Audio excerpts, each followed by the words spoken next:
Hello.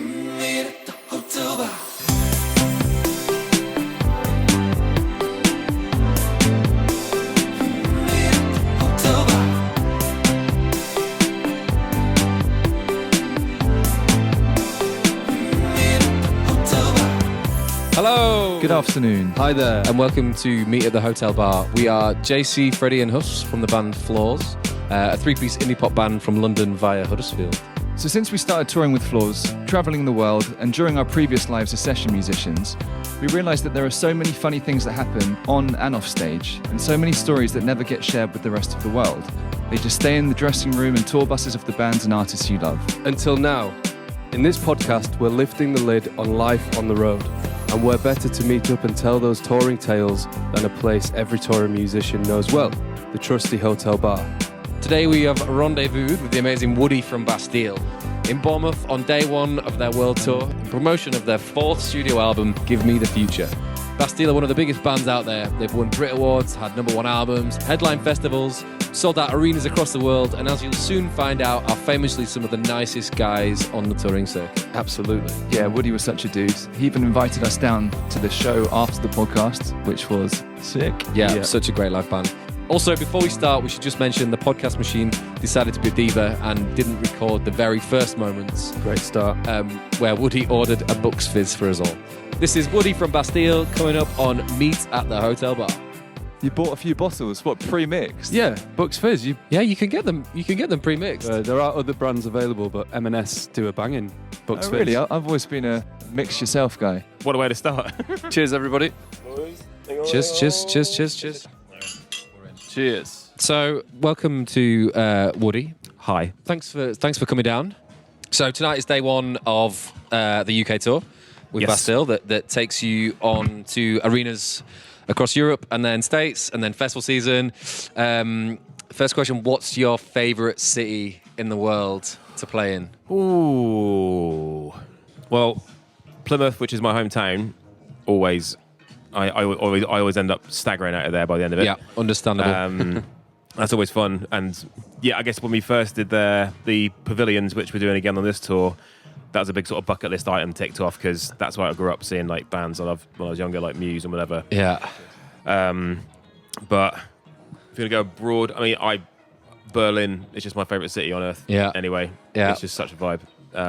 So yeah, I will say Berlin, but obviously to all our fans in other countries, I love you all equally. Yeah, the hometown gig thing, it's something else, isn't it? It's like, I mean, our dream. I mean, I feel like it's more my dream. But so me and Huss from Huddersfield. So playing at the John Smith Stadium is just like the ultimate end goal. Like That's the retirement gig. That was what you said first time. Yeah, I'm going to play the gig and then retire. Done. And we were like, that's probably not the best time to retire. If you can sell out a stadium. Technically, we have played the stadium.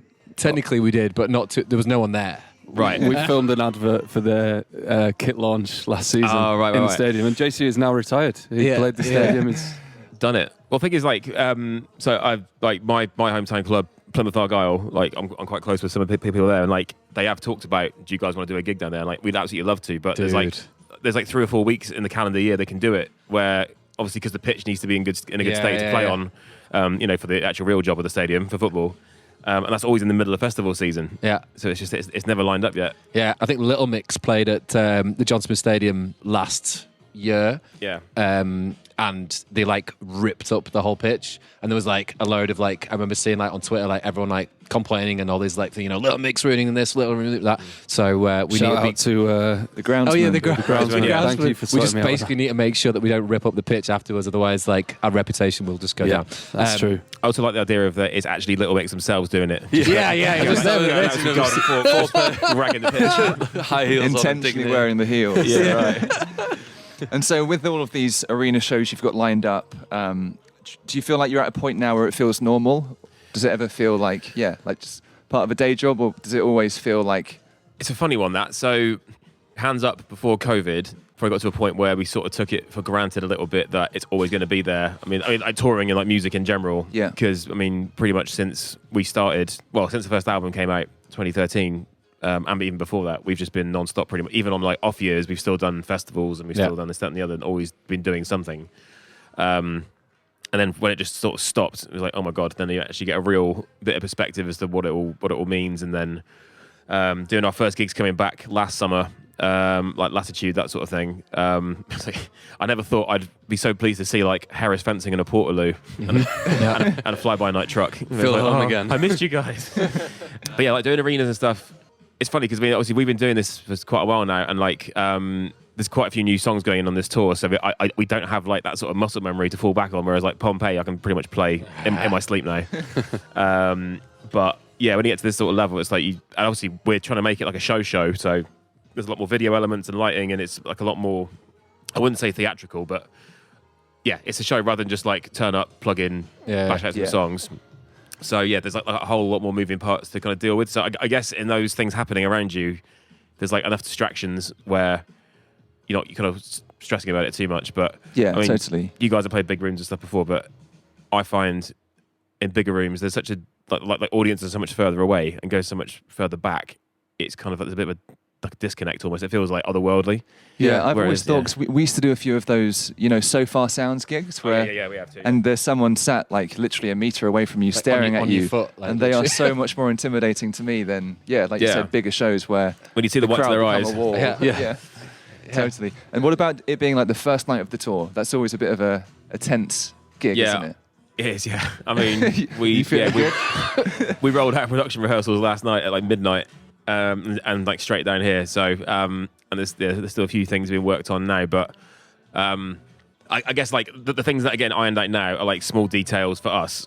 But I think once the first show's done, because also like we've only run this set like in rehearsals, not at people. And as you'll know, like you can rehearse stuff a million times until you actually do it in like match conditions, so to speak. Then you don't know how it really feels. So I always find that's so the beauty of that, and like even like certain songs, like where you just think like this is never going to work, or you just a song that you don't really like, and then all of a sudden you play it live, and it's like, oh my god, like that's like a keeper, even though it's like my least favorite song on the album. Like that's the one. The worst one is other like, way around. this is gonna be a banger, and it's just an absolute tumbleweed moment. Yeah. Like, Yeah. oh Yeah. god. So everyone loves some hummus and pitta on the rider. Yeah.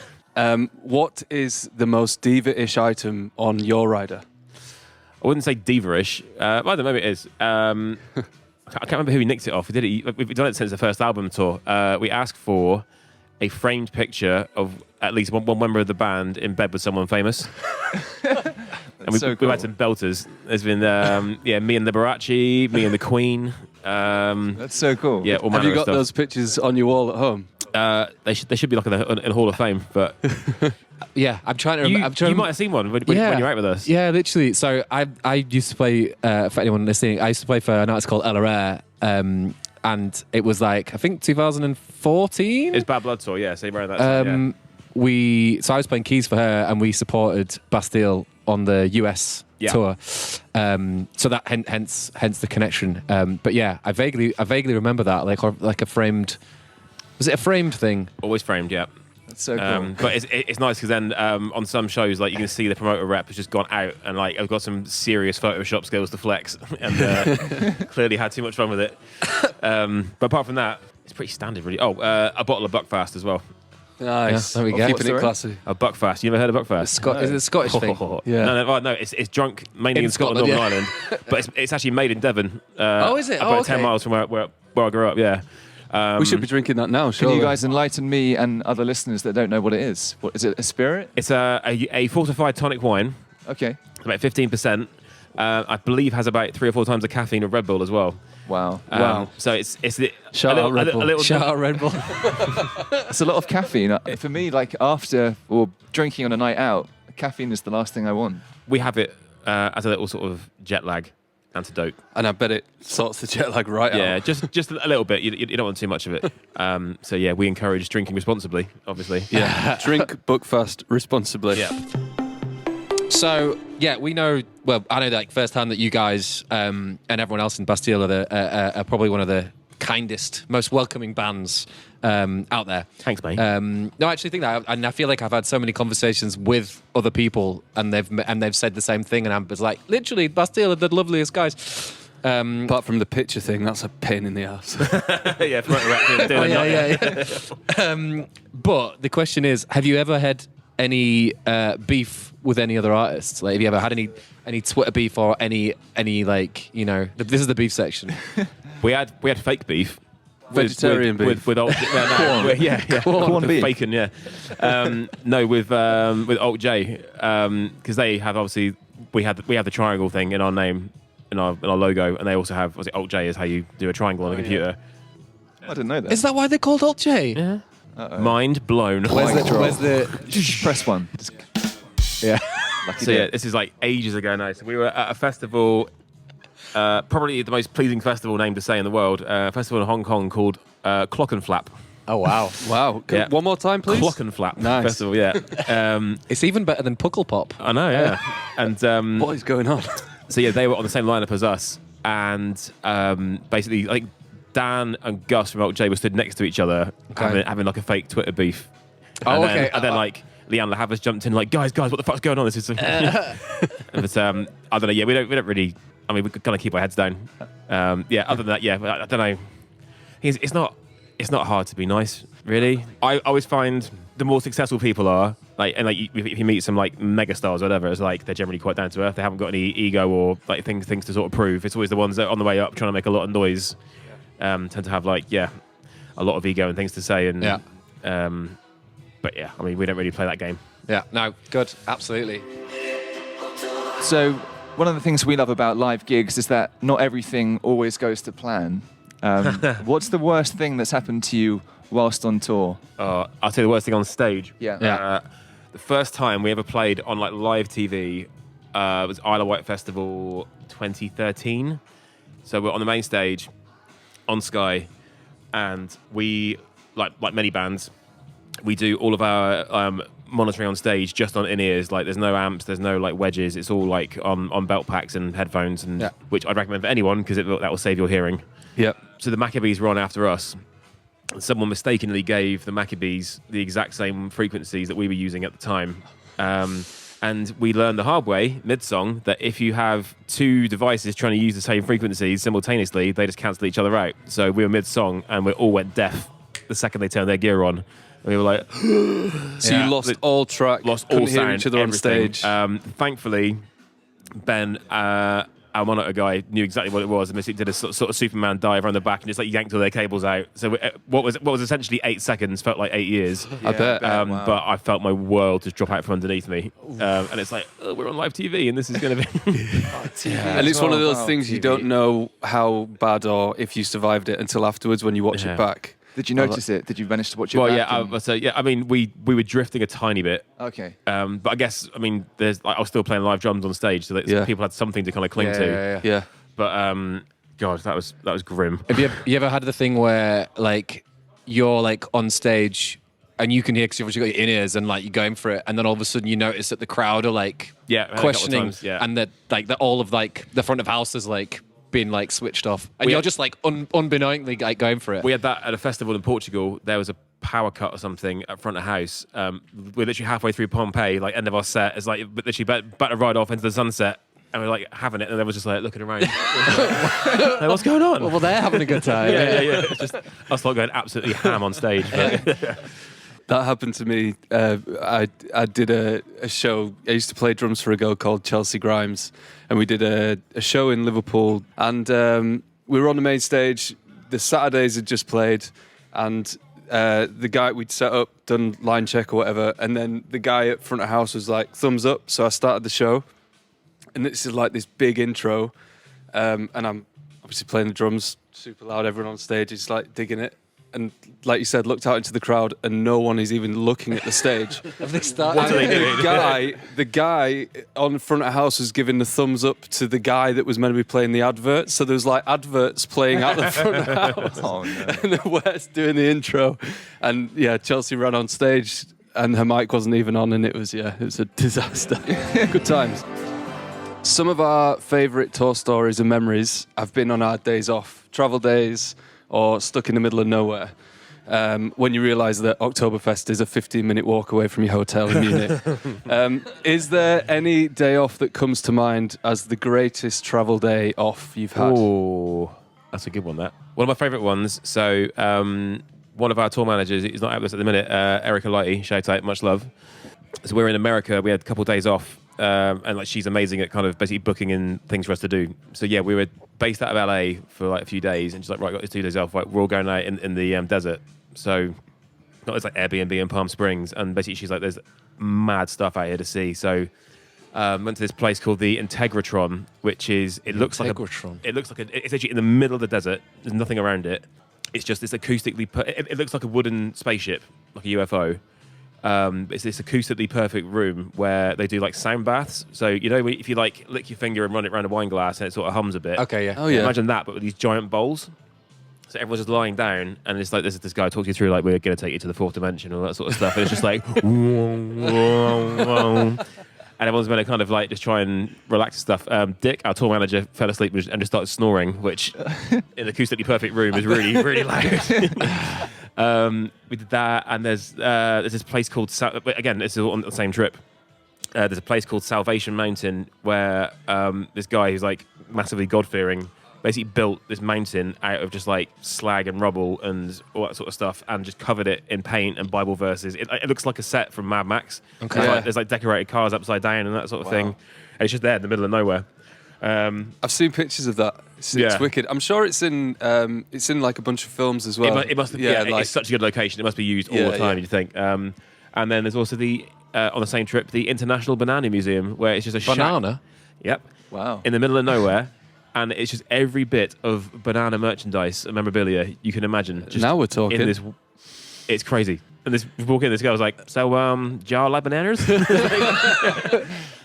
kind of partial, I guess, but just don't really have a choice to be there. But I cannot stress, it's in the middle of nowhere. It's like that shack and a service station, and that's it for like 20 miles in the desert. So well, that's on the bucket list then. Yeah, that sounds we're gonna amazing. have to go there. Definitely Absolutely go there. have to go there. JC, you love bananas as well. My nickname is actually Banana Boy. I saw Freddie eat one this morning. Yeah. Yeah. Start the day with If you none. tell them that, they will love you forever. Literally, we're going Banana Boy in Banana. What's it called again? The International Banana Museum. Shout out.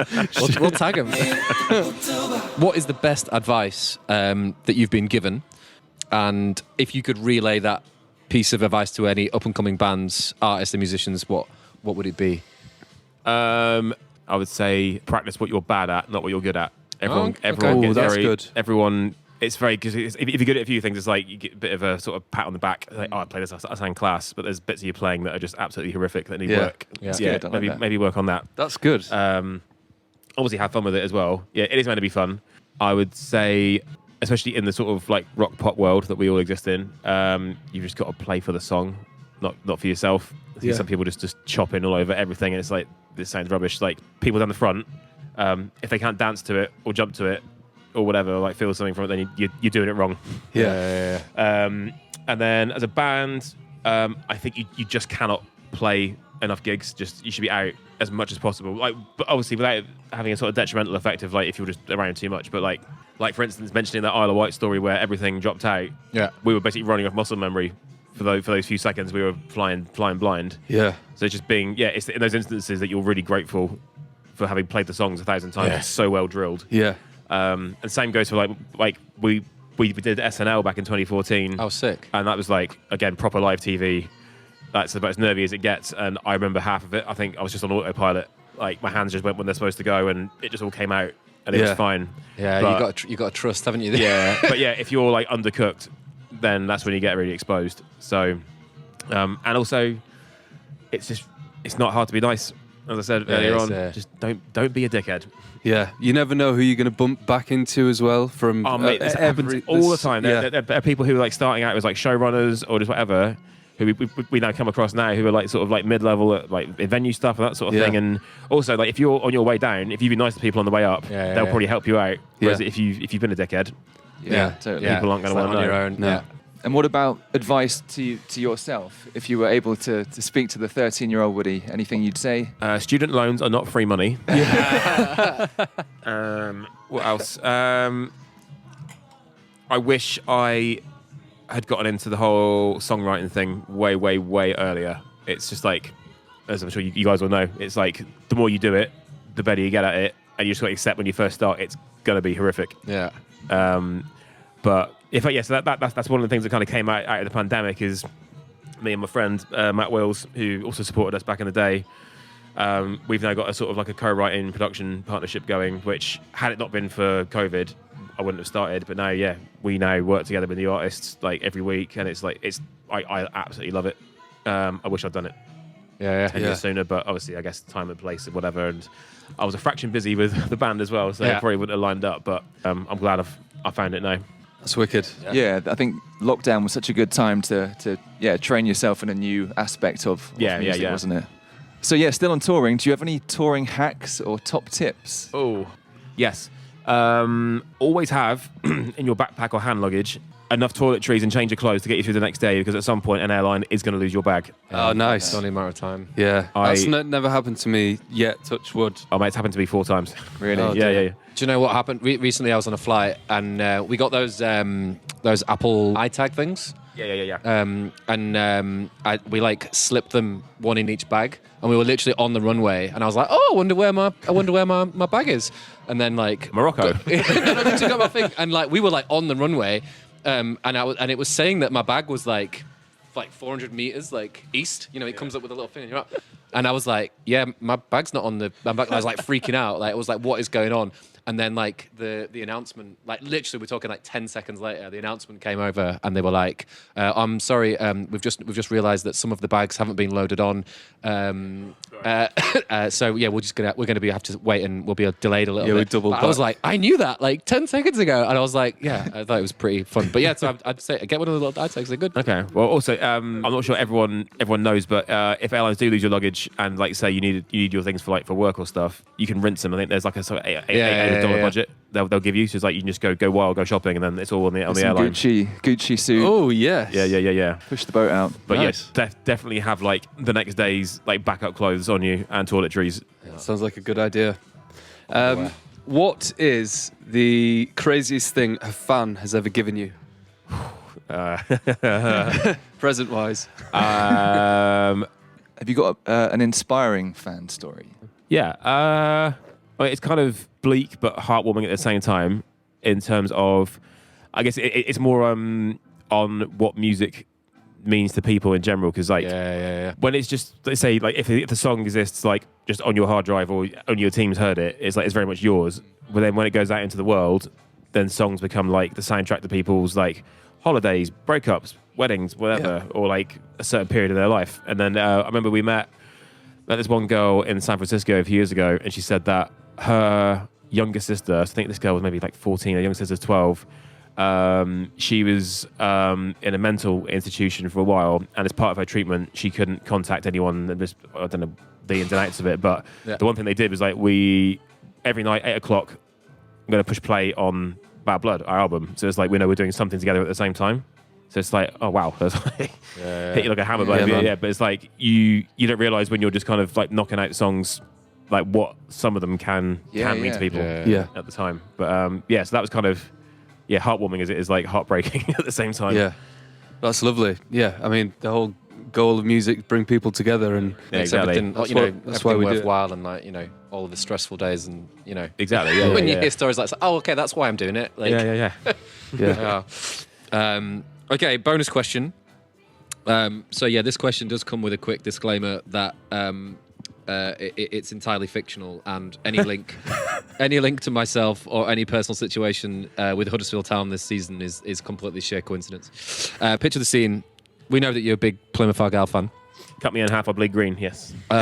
So Plymouth Argyle.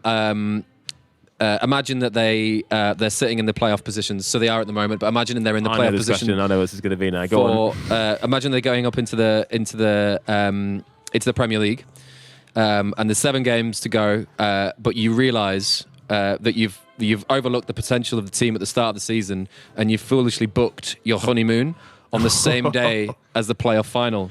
What do you do? I stay married. Do you hope to God that you can watch it on the plane or at the airport? Do you B, move the flights to a later day so you get one less day on your honeymoon, with the possibility that we don't actually get to the playoff finals because there's still 7 games to go? Or do you pretend like there's no game on and just ignore it completely and you're in full honeymoon mode? Nah, my missus is a legend, and she But I guess because I don't ask too often. If I say I really want to go to a game, she'll allow it. So I imagine if it's like, can I just have 90 minutes to watch it? That would definitely fly. Yeah. Just on TV. Good answer. Yeah, I will. Yes, I will stay married. Thank you. Yeah.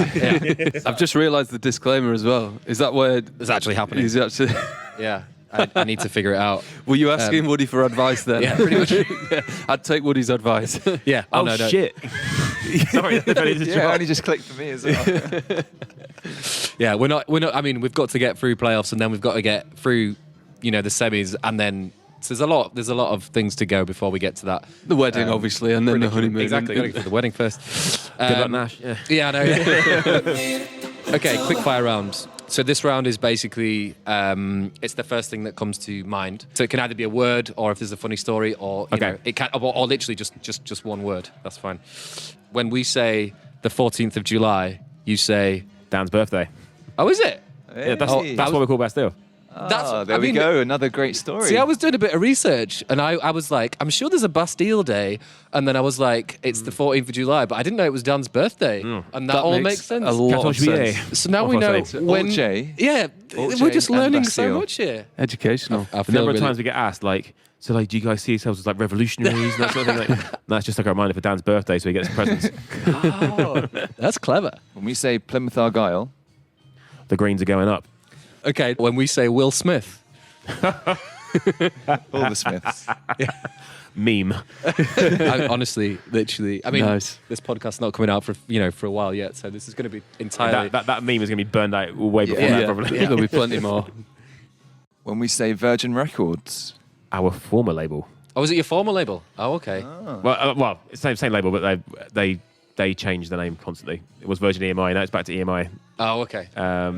Again, I need to do more research. That's fine. Come on, Jason. They go. They might have changed it back by the time the podcast comes out. Exactly. Yeah, that's the thing. This is true. Yeah. Although, yeah, we did. Well, yeah. So I'll backtrack. So Virgin Records, life changing, because that's when we first signed to. So, yes, life changing. And then when we say shut off the lights, you say. Don't forget to dance. There we go. There we go. And that's the end. That's the end of the round. So the last little bit. Not only are you a drummer in one of the biggest bands in the world, churning out #1 albums, your Twitter bio also tells me that you run your own record label. Oh yeah. Dumond. Yeah, Dumond Records. Yeah. Dumond Records. Is that right? Yeah. Tell us about how that came about and what you've been up to with that. So I was, still am, involved with an artist called Ulysses Wells, who he's brilliant. Just makes filthy guitar noises and makes really good songs. So it's myself, Yuli, and Ben, who so Ben's a music lawyer and friend of ours. So it's the three of us run this like small label, and it's more of like a passion project, but we just basically sign artists with a view to being a sort of stepping stone. I don't care what genre it is. Yeah. If we as a three agree it's good, we'll try and pick them up, either do a single, do an EP, do whatever they want to do, but try and be a sort of stepping stone, try and upstream them to like bigger labels. Like It's wicked. yeah, we want to be like a sort of ultimately become a sort of conduit. I mean, we had so many plans in place pre-COVID, but we are looking to start doing eventually like showcase gigs in like Brighton and London. Oh, cool. So I'm based in Brighton, the rest of the boys are in London. Just to try and create a bit of a vibe, and yeah, if we can get a bit of a good track record with people coming through. Just to be involved and kind of help, really. Yeah. I don't. Yeah, if anyone wants to lose money quickly, I'd highly recommend starting a record label.